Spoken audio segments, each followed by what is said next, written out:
I feel like Zimbabwe was being used as an example for South Africa. Because at the end of the day, you can give me a farm, but if I do not have the market that buys my produce at high value, that farm it's useless. Mugabe needed to win an upcoming election, and the war veterans were saying, look, it's time. You guys haven't given us anything. And that was he was not going to win that election without making a move on the land issue. Yeah.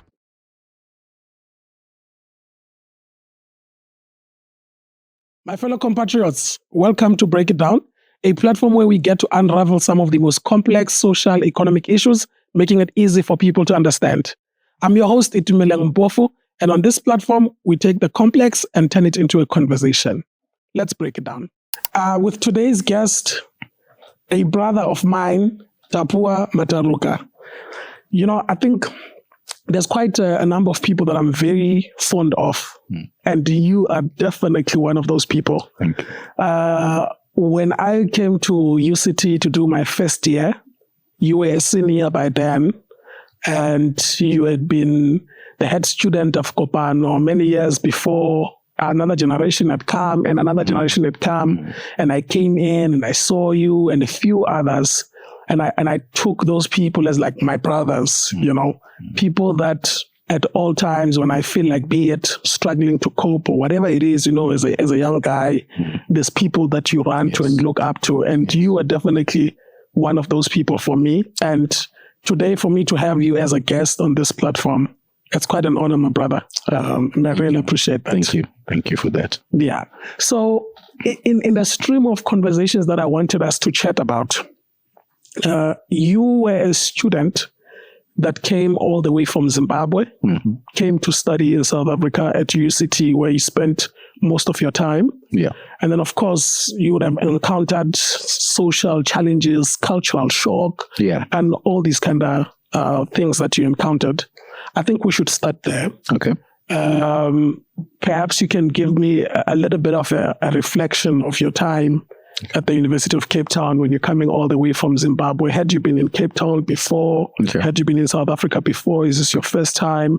And what the experience is like for you? Okay, so in a nutshell, I'd say I finished my high school 2010. And I'd applied to universities while in my final year of high school. Yeah. And unfortunately, I didn't get the acceptances that I was looking at on this side. So I was forced into a gap year, which I feel like was probably one of the most valuable years of my life. So in that year, I went to the University of Zimbabwe for a semester. And I also worked as a student teacher. Okay.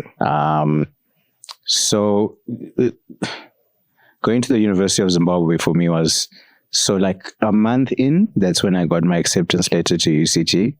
So I was just like, I'm just here for fun. And like, I didn't even, it was no more academic. Yeah.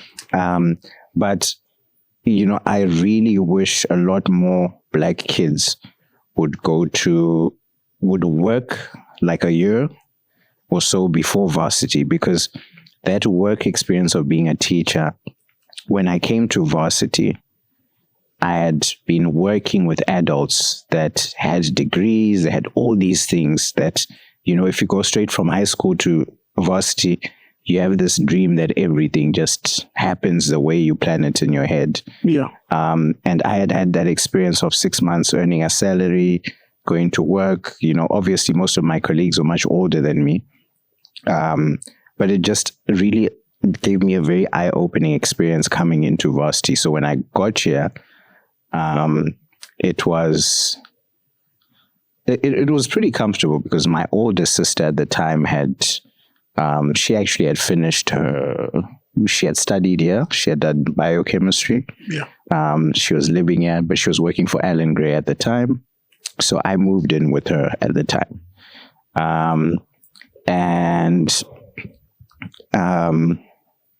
I wanted race. Yeah. Because And as much as my sister could assist me, I still really felt like I wanted to be in res, because from my experience at the University of Zimbabwe, if you're on campus, you have a more wholesome university experience. Yeah. So eventually I got res because, there were vacancies. Maybe some people didn't show up. I eventually got res. I was first put into Leo Marquard. You were Leo Marquardian for like 3 days. Then I think, just for context, we then stayed at Kopano. Yes. And Kopano and Leo Marquard are sort of like rivals of UCT. Yeah. So I was there for like 2-3 days, but because I was sharing a room, me being me, I was like, no, I'll find a way. So I'd go to Kopano every day, trying to find out, is there a room? And eventually there was a room, and I went to student housing saying, guys, I heard there's a room and this is the number. And please, so that's how I ended up in Kopano. I'd never been to There was no animosity towards you, looking at the fact that you even then ran for leadership. I feel like no one knew that story. Okay. There was animosity. Yeah. This was the time of, I don't know if we're going to step to that now. Yeah. So when I ran for head student, these were the times of a lot of xenophobic attacks in Joburg. Okay. Cape Town at the time, and I would say Western Cape, yes, there are little spurts of it, but it's not as serious as Joburg and, to other places. Okay. But when I then moved, when I was then running for a student, they were, and I think this is what makes this country so rich, because there's diverse groups of mindsets that are unapologetic and allowed to express that. And I think that was very eye-opening for me, coming from a very dictatorial country. Yeah. Where freedom of speech is not a reality. So it was very frightening, but also very eye-opening. So I did get the comments of why would we make a Zimbabwean head student? But it's part of politics. No, 100%. And I think the only reason I eventually even became a head student was because Ernie Kwela, he was running. It was him, me, and Marcus at the time. Which Marcus? Marcus Trengrove. Okay. So when Ernie pulled out, I then got the black vote, the majority of the black vote. And his reason for pulling out was we were dividing the votes per se. And I honestly feel like when the guys just saw it's a black guy and a white guy, they voted for the black guy. No, I don't think you should take it like that, because look, man, I came in later. Yeah. I became head student, I think 3 generations after you. Yes. And you hear stories of the previous people and stuff. And when I hear the level of capability, the level of aura, the level of doing that, particularly you and Leroy, I think also Nicholas that followed. Yes. You guys were incredible, so I don't think you should take it like that. Yes, but yes. Just to come back, part of the reason why I wanted to have you as a guest, right? You coming from Zimbabwe and being based in South Africa, I want us to draw a level of comparison, okay, but in understanding the historical context of where Zimbabwe is today. Okay. So what I wanted to look at is when you listen to older generation, they talk about Zimbabwe having been this breadbasket of the African continent. Yes. So when people think that life is happening in South Africa, no, life actually used to happen in Zimbabwe. Yes. Life was happening in Zimbabwe. Everything was vibrant. Everything was functional. But then it gets to a point where Zimbabwe is where it is today. Yes. People blame different things. Others blame sanctions, that were imposed against Zimbabwe. Others blame particular leadership, in that. With you, of course, threading carefully in a way that you can. how then do you do that analysis of looking back at Zimbabwe and as to where it was and where it is today and how that came about? Yeah. Look, I think that question has quite a few answers. The first would be, did the sanctions affect Zimbabwe? 100%. I feel like Zimbabwe was being used as an example for South Africa, especially on land reform. That, look, guys, if you guys make this decision, this is what we all do. Because at the end of the day, you can give me a farm, but if I do not have the market that buys my produce at high value, that farm it's useless. Yeah. So we just focused on the land. Yes, some land was taken, and it's a myth to say that all white farmers' land in Zimbabwe is taken. That's a myth. There's a lot of white farmers that are still in Zimbabwe. It is white farmers who agreed to the agreement, which was, look, you got 600 hectares. You only effectively use 30. Are you willing to offset the 500 that you don't use? And we're not going to pay for it because you didn't get it by paying for it. Yeah. So it's a tense political argument, and I think in Mugabe's defense at the time, this had actually been agreed upon at the Lancaster House agreement. When the time came, Tony Blair said, no, it was a different party that signed to that. We do not know about that. The political noise that then happened now is then Mugabe needed to win an upcoming election. And the war veterans were saying, look, it's time. You guys haven't given us anything. And that was he was not going to win that election without making a move on the land issue. Yeah. So he made a move on the land issue, which we did take the land. But it's a lie that all white farmers were. That's a big lie. Do you think that the lesson was not only to South Africa, but to the entire African continent? Definitely. That for any African country that dares to talk progressively about land, we will do unto you what we did to Zimbabwe. No, definitely. And then let's progress from that, right? Because you asked me the current context of Zimbabwe and why we are where we are now. I would say it's very similar now to the leaders South Africa has. Guys that say they fought for the country, guys that have been in political circles since independence per se, guys that are fully entitled to positions, but their resume of progress does not meet the things they are saying they're entitled to.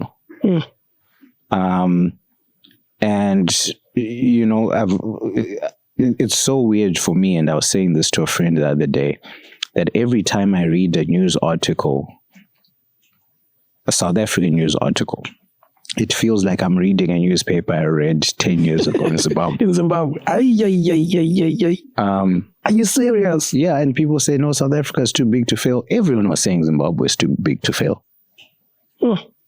Everyone was saying, I am telling you that if these guys have enough power, and when I say these guys, I mean the guys behind the shadows that we don't know about, the guys that fund the political parties, the ruling parties. They're guys we don't know about that have agendas. Wouldn't that be, I don't want to per se call it white monopoly capital, but wouldn't that be a white system that when it feels threat, it unites, but in its unity, we tend to make a mistake of thinking that white system only exists in South Africa. But in actual fact, the white global system is global. Yeah. It exists on every corner of this world. And when there's a place where they feel unwelcomed anymore, what they then do is that they then come together using whatever apparatus they might have, of which in the most cases, that apparatus tends to be the United States as a government. Because once the United States as a government is gunning and coming for you, very rare is someone able to escape that. And that US is that epitome of that white system. Definitely. That whenever it's threatened, it fights back. Yeah. And expanding and getting back home to now, why Zimbabwe is where it is, right? We've spoken about back in the day, we've spoken about sanctions, we've spoken about Mugabe. Do you know that, okay, I want to ask you, why wasn't the Zimbabwe border closed in COVID? Why the Zimbabwean issue of illegal foreigners has been going on for almost 15 years now. Why hasn't anything been done there? And the answers I have for you is Black tenderpreneurs have been the biggest beneficiaries of Zimbabwe's instability. Black South African entrepreneurs have been the biggest beneficiaries of Zimbabwe's instability. The border is porous because they make more money from it being porous than closed. 80 to 90% of the stuff you see in Zim shops has been manufactured in South Africa. So let's not even call it white capital, it's power. So it's a market that these guys have, and they gain from the instability of the market. That is why they then don't do anything about the illegal immigrants, because at the end of the day, they're making money. Yeah. So I've actually moved away from the white-black thing, because in all honesty, in my own opinion, what the Zimbabwean government has done to its youth and is continuing to do to its youth right now is worse than it's almost as equivalent as colonization. Maybe we're not being beaten up and chased by dogs, but for me, I mean, for you to be a leader who has amassed so much wealth, and still have no issue with an almost 80% youth unemployment rate is concerning. So it's technically, in a sense, as if there's a war that's being declared against the youth. Yeah. It's become a tribal thing. So as soon as, it's a tribal or cult or family thing. So as long as my family is fine, the rest will see what they can do. And it's so unfortunate, because I honestly think out of most countries in Africa, Zimbabwe is probably one of the easiest countries to fix and make a first world country in less than 5 years. It's got the resources, it's got the human capital, it's not huge. It's probably one of the easiest countries to fix outside the politics. Yeah. So one thing we've always known about Zimbabwe, anywhere where you are in the African continent, is that on average, a Zimbabwean tends to be very smart. I put it in inverted commas, but very smart in that they're very articulate. Academically, they do much better. When I get to varsity and first year, at some point doing mathematics, and I realized that the Zim guys are actually performing way better than we are. I want to understand that infrastructure that gets them to that point, but also to ask, is that even still the case? Because I've had people who say that that generation of those smart Zimbabweans has long passed. The generation that's there now of young Zimbabweans are not as articulate as the generation used to be, are not as educated as, so it's like things have changed. That thing of expecting a Zimbabwean generally to be smart is not there anymore. Those are the two questions that I have for you. I mean, definitely. When I first came here, a Zimbabwean was well respected. And for good reasons, I've been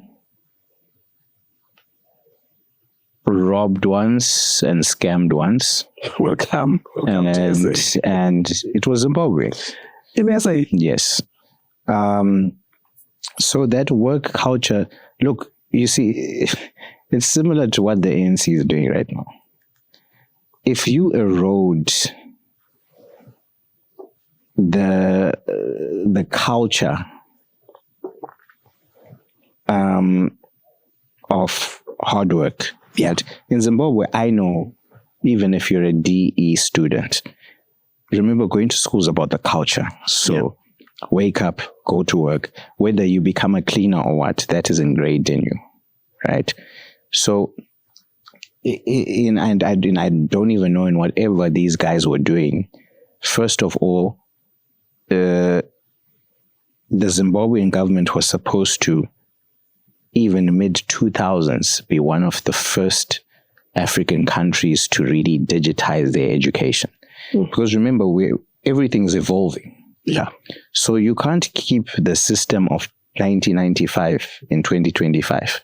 So those kids are still learning that, but it's a digital world now. So our kids are not going to be competitive, right? Second thing, they closed a lot of technical colleges and they made them universities.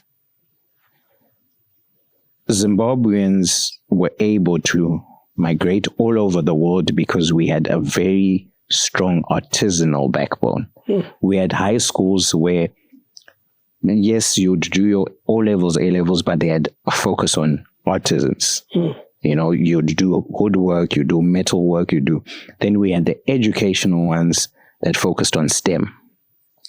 They closed the artisanal ones, made them purely academic. Now Zimbabwe is stuck with a bunch of graduates, and maybe we've got 30 universities. I don't know if any other country our size has many universities. And they have degrees, but they can't use them. Yeah. First of all, it's not competent. They never, even if they were doing research, we never elevated our educational system. We never changed it. We never made it continue to match global standards. We cut out the artisans. But right now, there's such a high demand of artisans around the world. Yeah. So Zimbabweans that I knew come here, hard workers, it was easy to get a job because you had a skill. Whereas after these guys eroded everything, down to the educational system, which was what agriculture and the educational system was the pride of Zimbabwe. There's nothing there. I was at the University of Zimbabwe for a semester, and the computers barely worked. The best university in the country. And this was 2010. So right now, maybe there's been funding. Maybe I've never really looked into it, but this is what happens when we continue to follow what politicians say, and not what they're doing. I want us to take that and bring it to the South African context, where right now the US is going through a process where they're going to review the relations with South Africa. We all know they've already made their conclusions about South Africa, and this is particularly in the fact that they do not like the parties or the countries that South Africa has aligned itself with. We're talking about Iran, we're talking about Russia, the whole BRICS countries. They say that the whole mission of de-dollarizing the international system works against the interests of the US. So essentially, South Africa is seen as that enemy or that stumbling block that's standing between the interests of the US. There was this whole false narrative of a white genocide that's taking place. And we know how politics works. They manufactured this propaganda, put it out there, and with good funding, Trump could have succeeded in spreading the narrative that there is actually a white genocide in South Africa. With good funding, with proper marketing, and the entire world could have believed that there is actually a white genocide taking place. And everyone would have sympathized with the South African white community. That's why they could take the white refugees, even though there are people from actually struggling countries that require that refugee status. Now I'm saying let's look at what we were just talking about and bring it into the South African case. What lessons do you think South Africans should be worried about this? And is it of the making of South Africans, or is it just a system that South Africans don't have control of? Because the system does not want you to align with certain political parties. International law only matters when it's certain states, but not the others. Like, should there be lessons that South Africans are looking at and say, I think we can fix here and here? I'm actually not a pessimist. I'm not someone that looks at things with a negative eye often. But I honestly believe South Africans should be terrified. Especially when you hear what Mkwananzi said. And this has been happening for a long time. He was probably one of the first guys to be brave enough to say, and it's probably a tip of the iceberg. There's many other weird things that have happened, but you don't want to get to a stage like Zimbabwe where you are now being run by a mafia state. It's mafia. Everything is under the couch. Everything's under the bed. This one gets taken out.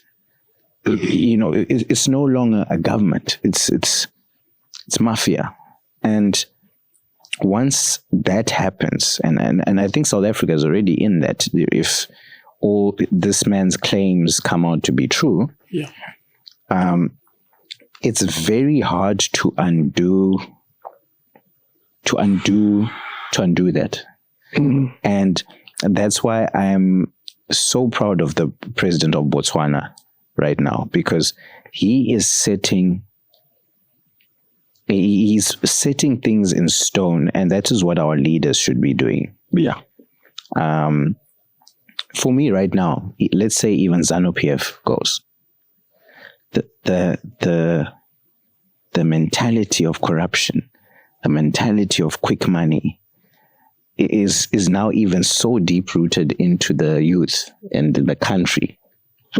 It's going to take a whole generation to realign Zimbabwe, to realign our work ethic, to realign what we were known for. Yes, I know a lot of young people are farming, and in Zimbabwe you can go get a mining claim. I would actually say in Zimbabwe, if you had that idea that I go to school, I get a good job, I get a salary, you're going to struggle. But in Zimbabwe, if you get your piece of land, maybe work for a few years in the diaspora somewhere, saving money, you look for crops that have a good export market, and you create your own market, or you go to the mining claims, you get a gold claim, you start mining on your piece of land. Zimbabwe is beautiful at that. You if you really want to do that, you can. It's not easy, but it's one of those places where you can probably do that easier than here. Yeah.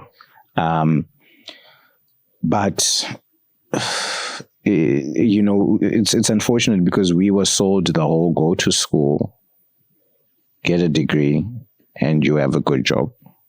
Then the reality of that is far from reality. Because, you know, on social media, we do see young Zimbabweans who are like billionaires, you know, your weekly, and all these others that you see online. We hear about you Strive, you know, people that are billionaires.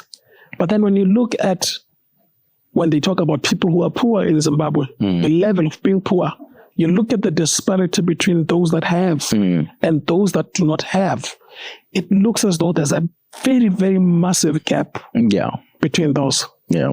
I mean, I like that you gave me two very polar opposite examples.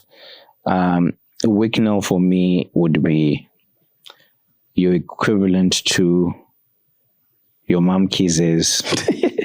Yeah, like guys that have a lot of money, but you're not too sure.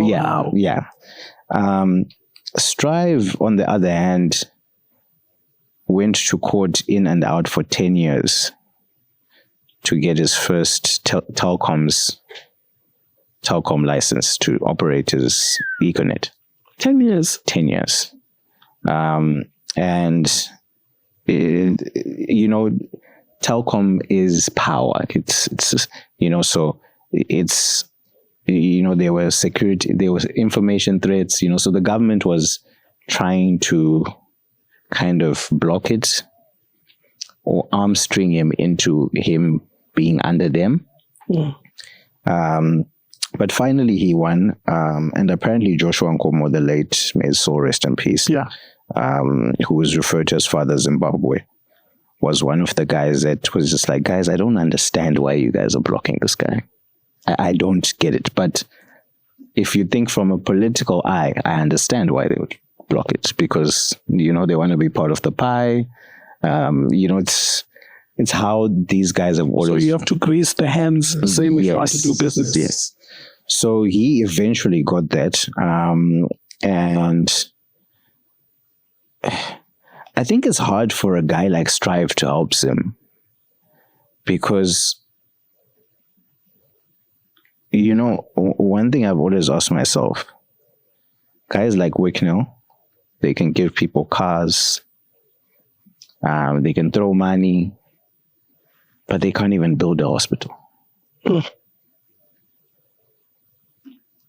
It's like that money is like voodoo money. Like, so even though these guys have money, whoever's giving them the money also has some sort of control on how they spend that money. And I honestly think Strive would love to do a lot more in Zim, but I think he doesn't have energy for that. It's like, I don't know if you know this boxing guy, the Zim boxing. He does, what's this? MMA from Zim. Something Gorimbo. He's pretty popular worldwide. Yeah. He had started, he went to his rural area. He was building like a facility, like a library, but there's computers and all of this. He wanted to help his community. Then he says these guys just kept coming to him. The politicians. Yeah. So it's essentially what's happening in South Africa now with this whole, I'm forgetting extortion. Extortion. Yes. The tax that you need to pay. Yes. Because now it has entered even in the townships. If you're running a business, there's an extortionist who wants money from you. So he said he just got frustrated. I mean, he needs to focus on his career, and he sent people to just demolish the thing. Yeah, because, you know, the sad part about Zim is that you grow up, of course, hearing all these stories about people who come from Zim, how incredible they are, how intelligent they are. And you see all of them leaving the country. Because I can imagine that if you have a qualification and you have the capability of becoming a medical doctor anywhere else in the world, as long as you just get there, you do whatever program that make you meet the demands of that country, you can easily work. You have no reason to be going back. A lot of Zimbabweans are in South Africa. Others are in the UK. Yes. I hear that there's quite a big... I mean, apparently Wall Street, some really big Wall Street guys are some guys. Yeah, I'm hearing even Australia and New Zealand are now the new place. Dubai also included, where all the Zimbabwe... Because, I mean, that brings about the whole issue of brain drain, you know. All the educated, skillful people in the country who could be at the forefront of solving the issues have exited. I think at one point, South Africa was literally at that, where people were talking about the possibility of actually leaving and going to work abroad. It's actually happening, actually. Yeah. If you look at a lot of people that are teaching English in South Korea, in China, these are South Africans. You look at people who are in Dubai, working in Dubai, some of them are South Africans. So I think with that brain drain that's happening, it then also brings about an element of criminality. You say that you were robbed in SA by Zim guys. Did you say, hey, Mdara? No, I was just like, dude, I trust these guys. You know, I was just like, you always go with, human nature is you always go with what's familiar. Yes. Right? So, so you're robbed by a Zim guy in SA, you are Zim, and when you talk to them, what happens? They don't... So this is what happened. I was in Cape Town. Yeah. But there's a project I was working on in Stellenbosch. And this was around COVID. Yeah. So I'm like to one of my friends, look, because she was actually going home for a few months. She says to me, look, if you're looking for a place, you can actually stay at my place. Then you just give me the rent for the month or whatever. Yeah. She was supposed to come back on the Saturday, I think. Yeah. Then she said to me on the Wednesday, look, I'm coming back earlier. Is it going to be an inconvenience for you to leave before I come back? And as someone that has, accommodated me and, has helped me, I also don't want to be inconvenienced. Then I'm like, look, don't worry. It's just a day before. What I'll do is I'll get the guys, some guys I trust, because they had moved. I kind of knew them through someone. They had moved someone. I'm like, okay, I'll get the guys to just move my stuff. They'll keep it. Then I'll go get it from them, or I'll meet them. I get back because I had stuff like my laptop and stuff. So I came back on the Friday just thinking, okay, my bags and my stuff has been moved. They've taken my bags, taken my laptop, taken everything I said they shouldn't take that is mine. And on top of that, they've attached some appliances that belong to this girl. Oh, flip. I am confused. Yeah. Oh, man. So, the phone doesn't work anymore. Yeah. All of that, the due diligence I would have done if I hadn't just said, some guys, man. Yeah. Oh, I thought the experience you had was, like being mugged somewhere on the corner and a guy rocks up. Yeah, that was the other experience. Oh, flat. I'm just walking down from the train station and these guys are speaking Shona. They ask me for time. Then they take my phone. So for me now, I don't look at someone and be like, oh, you're Zimbabwean, okay, pure. Nah. People are people. So let's go back as we're heading towards our conclusion. I want to understand back to your time as a student in South Africa at UCT. A lot of movements start to emerge. Fees Must Fall starts to emerge. Roads Must Fall starts to emerge. And all sorts of other movements and protests. You are a Zimbabwean student. How then do you resonate with those movements and the extent in which you feel like you can participate and such a movement? Because do you feel that the movement excludes you? Do you feel like the movement also speaks to you? You know, with you being based in South Africa. Yeah. You know, I got involved in Rosemar School, and I 100% don't regret being involved. And the reason I was involved didn't make sense to a lot of other foreign students, because in their mind, this was a South African student issue. Yeah. Why are you concerned? But at the time, as you know, I was still partly in student leadership. I had been the deputy co-chair of the Res Council. At one point, I was a head student in Kopano. And over those experiences, it was very clear to me that the system was very much pinned against a certain demographic of students who were mainly Black. Yeah. I remember the first thing that was eye-opening for me was, you would know this, we would have a budget as a house committee. Of course. That every student's fees would contribute to for events and so forth. So the end of my term is coming up. And we actually spent really well. So we had quite a lot of money left over.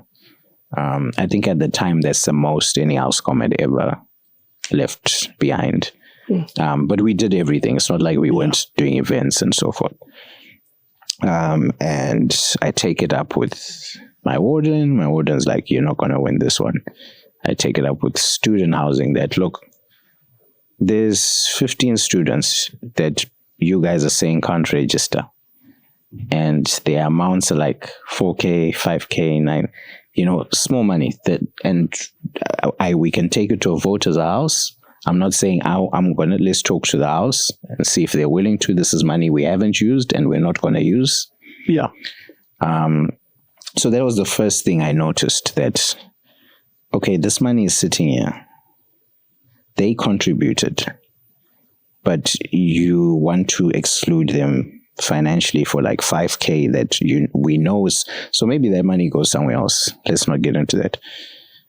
But the reason I got involved was mainly on the housing issue, because that's where I had some sort of understanding, and I knew how to tackle the system when it comes to that.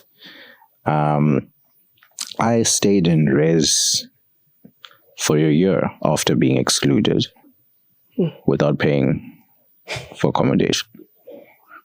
And it was not even they never approached like an occupation. Yeah. I think with me, the university tried to tread a bit more carefully, maybe because I was a foreign student. But I don't know. I actually don't understand, because, and I think this is the first time I've shared this on a public platform. On the day I decided, okay, I'm going home now. And I think this is part of, we see things like from what they show us. Yeah. But there's always something going on behind the scenes. So the day I decided, okay, I'm going home, I get to the airport, Cape Town International. I'm told, nope, you have to travel tomorrow. Okay. I go tomorrow. Coincidentally, I'm sitting at the back of the plane with a politics professor from UCT. I really don't feel like talking. I mean, I'm going home to tell my parents that, look, I don't want to finish and I'm done. Yeah. You can't tell me to go back. I am done. Because the Rosemar full time was very, I know people that still haven't recovered mentally. This conversation is becoming so repetitive. Everyone is saying that people have not recovered. Yeah, I know people that, are probably, they are, and it's 10 plus years since. I get into the plane. This guy, when someone pokes you into a conversation, we chat. By the end of this flight, this guy is offering me that he can help me move from the computer science degree I was studying to a political science degree. I'm like, dude, who's going to pay for it? Or he's like, don't worry, I find that very weird. But then I ignored all of it. I got home. Then when I got home, the agreement with my parents was, okay, you need to transfer your credits. We're not going to let you not finish. Yeah. I transfer my credits to AFTA. AFTA says, okay, you'll finish in 1 year and about half a semester to get your credits to finish if I transfer my credits. Okay. I'm like, okay, no, that's fine. I get my student permit. Everything is fine. The day I'm leaving, I get to the airport, and at the airport they say, no, your passport is flagged. You can't leave.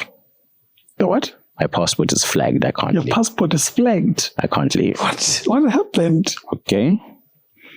The next day, my dad and I went to the South African embassy. And